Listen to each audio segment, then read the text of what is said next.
Jesus in the darkness over every enemy. Jesus for my family, I speak the holy name. Jesus. Hi guys, good morning. Chill lang ako. Konti ngayon. Naalis na ako in 10 minutes. First day ko ngayon sa dialysis orientation. Wala pa akong badge. Siguro mamaya bibigay. Update ko kayo mamaya.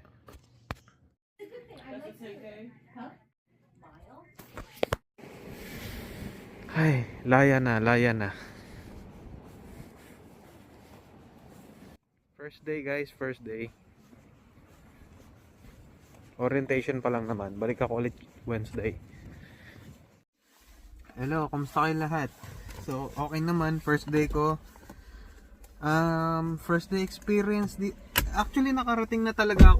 Ano na ako dito talaga. Nung... teka, madilim. So, same pa rin naman. Yung shadow experience ko, dito pa rin naman sa site na to. Pero yung sa talaga ako na ilalagay, malapit doon sa rehab. Saan ako nag-work noon. Or yung currently na o yung yung last job ko, malapit lang doon. So, itong dialysis na ito is considered as chronic dialysis. Kasi bagong setup ito, yung skilled, tawag nga dito DSD, parang skilled nursing facility dialysis. So ang population lang talaga ng dinadialysis dito is yung mga resident dito sa skilled nursing facility na ito. So kamusta first day ko? Okay naman. Na-meet ko yung regional nurse manager.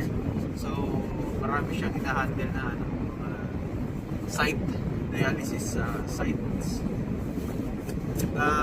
Onboarding ko kanina, so dinala ko yung mga yung SSN, mga ganyan, passport, green card, mga vaccination records ko. Buti na pull up ko dun sa dati kong work. May access pa ako dun sa dati kong work. Actually PRN pa rin naman ako dun eh. Pero hindi ko pa naman sisimulan. So okay naman, smooth naman. Puro modules, may pinauwing laptop sa akin, kaya pwede ko ituloy sa bahay. Wednesday balik ako, siguro pa-observe, mga ganyan. Tapos modules lang din. Okay na ako. Actually, natapos yung onboarding kanina, bago mag-lunch yung 11. Sabi ng yung manager kanina, pwede naman daw umuwi since it's your first day. So sabi ko kaya sa preceptor ko, Pilipino yung preceptor ko. Sabi ko, sayang din yung hours, tsaka para wala lang, exposure lang dito sa dialysis. Actually, gumagawa ko kanina ng mga modules dun sa unit. So ayun, excited na ako kasi actually sabi sa akin ng preceptor ko, huwag ko muna daw madaliin. Sa Wednesday, nag-ask ako ng permission kung pwede ako dumating dito ng much earlier kasi i-rundown nila yung mga para makita ko daw i-prepare yung mga dialysis machines. So yun, kanina medyo nakita kung paano sila disinfect ng mga dialysis and maintain ng mga machines. Parang binibleach na yata nila, gano'n. Hindi ko nakita yung buong process pero naka-schedule daw once a week, parang every Monday. So 5 o'clock, sabi sa akin ng preceptor ko, tapos na daw yung dialysis. Nag-finish up lang sila hanggang 7, charting, tsaka mga machines. Lagi daw every Monday, parang early sila natatapos kasi every Monday sila nag-bleach ng mga machines. Tsaka nag-send sila ng mga lab work, mga specimen. Pinapaship pa talaga. Pinapaship pala nila sa ibang state pa. Ganun. So ayun, uwi muna ako guys. Pahinga muna. Medyo sumakit ang load na likod ko. Kasi sa upuan kanina walang backrest. Pero sabi ko, I cannot complain. So masahot ako ng ganito lang. Modules. So ayun guys, see you sa bahay siguro. Yan, good morning guys. Gagawa lang ako ng mga modules ngayon. So nag-clock in na ako. Yun lang naman. Tutuloy ko lang yung mga modules. Tsaka ang ganda ng benefits na itong company na to. Pinaka-highlight para sa akin in less than a year yata magma-match na sila ng 401k. Yun, titignan ko pa yung mga mamaya. Sana pwede namang pumili ng mga benefits. Sabi kasi close na yung open enrollment pero dahil new hire ako, baka i-open nila yan para sa akin. So tapusin ko lang muna yung What's up sa inyong lahat? Punta lang ako dun sa Antigua. Doon na lang muna ako gagawa ng modules. Yan. So, yun nga. Modules lang muna. And, ginagawa pa lang yung badge ko dun sa dialysis company. Pero bukas meron akong orientation dun sa mismong sa nursing home. Yung para makakuha ako ng badge nila, para may access ako sa mga doors. Yun lang. So kamusta mga mga training? Hindi ko pa ma-feel kasi puro modules. Yung first day ko doon, sabi naman sa akin ng manager ko na pwede naman daw ako umuwi anytime kasi first day ko. Kasi lang nahiya naman ako na umuwi agad. So nagstay muna ako doon sa unit. At doon na lang ako na gumawa ng mga modules din. Tsaka tawag dito, pag wala silang clock doon para mag-badge in ka for your punch in, sa computer ginagawa. So hindi ko lang kung makaka-cause ba ng late yun, tardiness, or kaya bang ninjahin yun, hindi ko alam So bahala na pagtagal ko. Another day guys. Punta ako ngayon sa facility.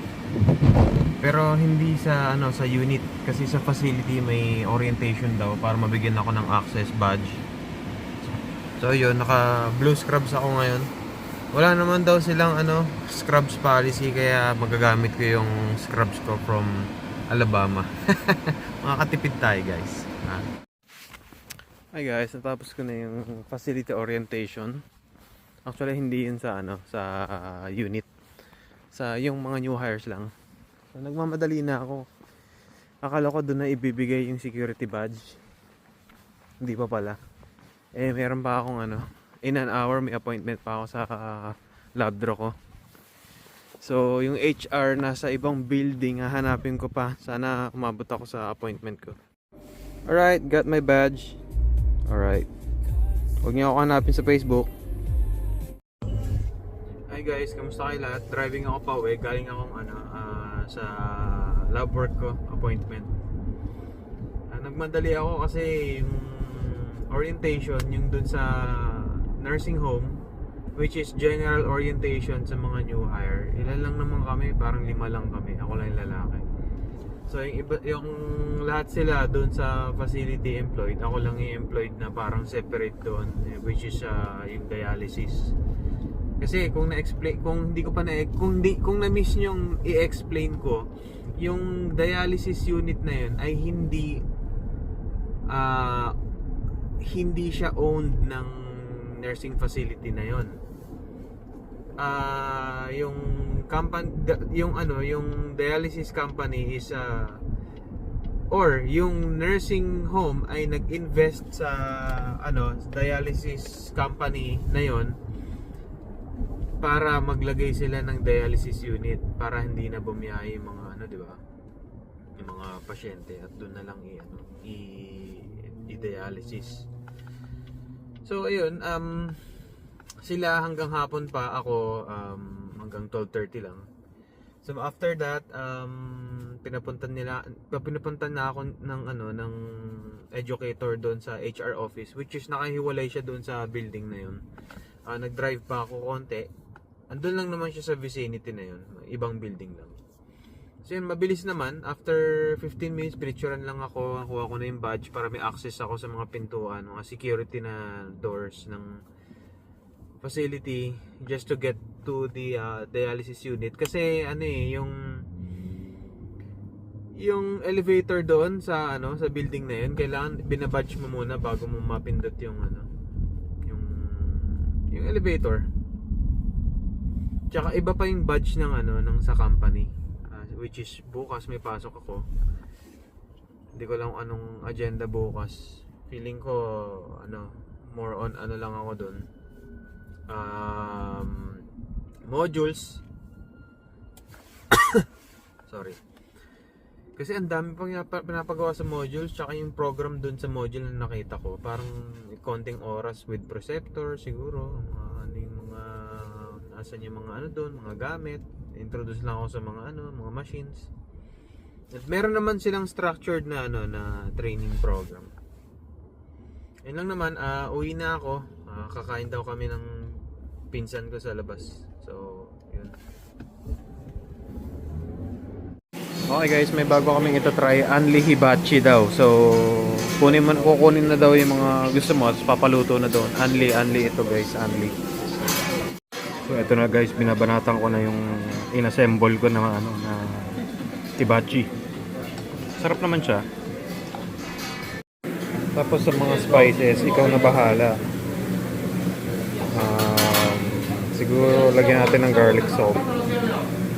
Para kapag hindi masarap, hindi nila kasalanan.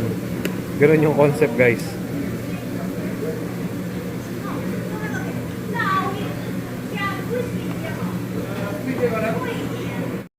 We're here sa Silver Spring.